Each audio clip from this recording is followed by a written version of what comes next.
তো এর সবকিছুর শুরু কিভাবে? আল্লাহ, আর কিছুই না।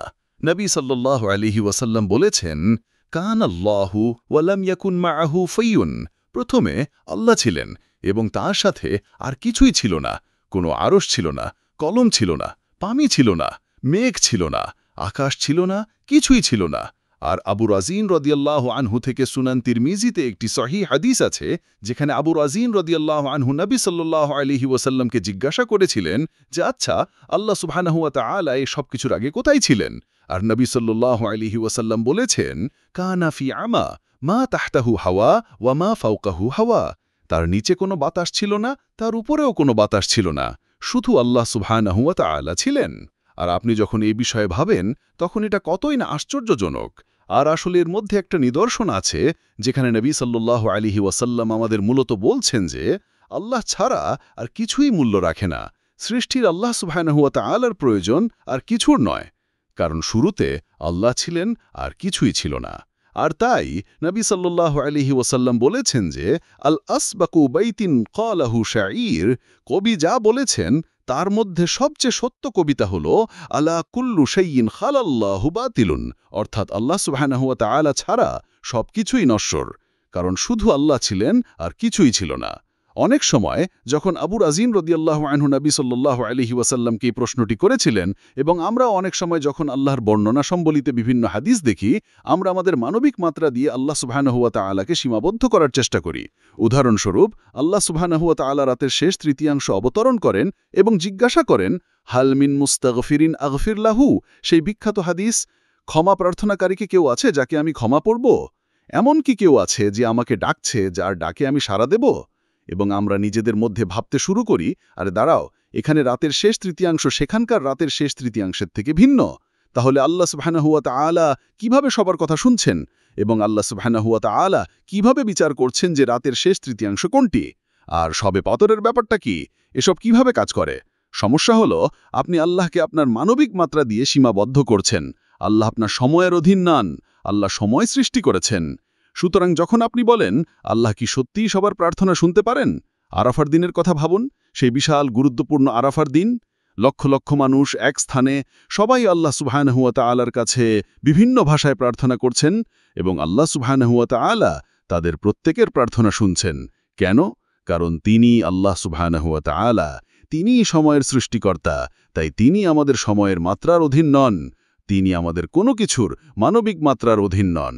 আর তাই ওলামারা, পণ্ডিতরা একটি অত্যন্ত গুরুত্বপূর্ণ নীতি বলেছেন, কুল্লু মা খাতারা ফি বালিক আল্লাহু বিখিলাফি দালিক।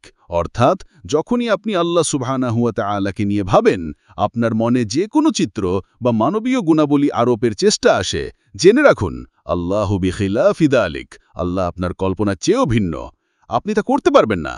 আপনি আসলে আল্লাহ সুবহানাহু ওয়া তাআলাকে ধারণ করতে পারবেন না, কারণ আল্লাহ সুবহানাহু ওয়া তাআলাকে আমাদের মানবীয় মস্তিষ্ক দ্বারা ধারণ করা যায় না। সুতরাং নবী সাল্লাল্লাহু আলাইহি ওয়াসাল্লাম এই কান আল্লাহু ওয়া লাম ইয়াকুন মাআহু শাইউন, প্রথমে আল্লাহ ছিলেন এবং আল্লাহ ছাড়া আর কিছুই ছিল না, এর ভিত্তিতে একটি সুন্দর দোয়া করেছেন।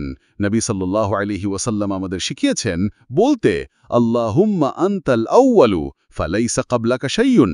হে আল্লাহ, তুমিই প্রথম, তাই তোমার আগে কিছু নেই।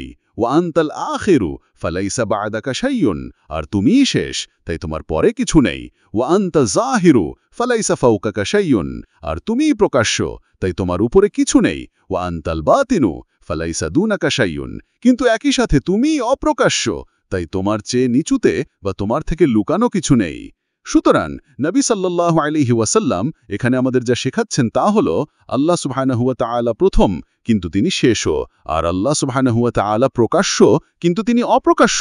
আর তাই সূরা হাদিদে সেই বিখ্যাত আয়াত রয়েছে যা আসলে এই নামগুলোকে একত্রিত করে, যেখানে আল্লাহ সুবহানাহু ওয়া তাআলা বলেছেন, হুয়াল আউয়ালু ওয়াল আখিরু ওয়াজ যাহিরু ওয়াল বাতিনু ওয়া হুয়া বিকুল্লি শাইইন আলিম। তিনি প্রথম ও শেষ, প্রকাশ্য ও অপ্রকাশ্য, আর তিনি সবকিছু সম্পর্কে সম্যক অবহিত। এখানে ওয়াও অক্ষরের উপস্থিতি সম্পর্কে ওলামারা বলেন যে, আল্লাহ আমাদের বলছেন যে তিনি শেষ হওয়া সত্ত্বেও প্রথম, তিনি একই সাথে অপ্রকাশ্য হওয়া সত্ত্বেও প্রকাশ্য। সুতরাং যখন আপনি আল্লাহ সুবহানাহু ওয়া তাআলার এই বিশাল ক্ষমতা, সর্বশক্তিমান এবং বাদশাহ হওয়ার ধারণা আর আল্লাহ সুবহানাহু ওয়া তাআলা নিজেকে যে সকল গুণে বর্ণনা করেছেন তা সবই, তখন আপনি হয়তো ভাবতে পারেন যে আল্লাহ সুবহানাহু ওয়া তাআলা বিচ্ছিন্ন। যেমন একজন রাজা সাধারণত তার সবচেয়ে নিম্ন প্রজাদের থেকে বিচ্ছিন্ন থাকেন। একজন রাজা সাধারণত কি ঘটছে তা কেবল তাকে জানানো তথ্য থেকেই জানেন।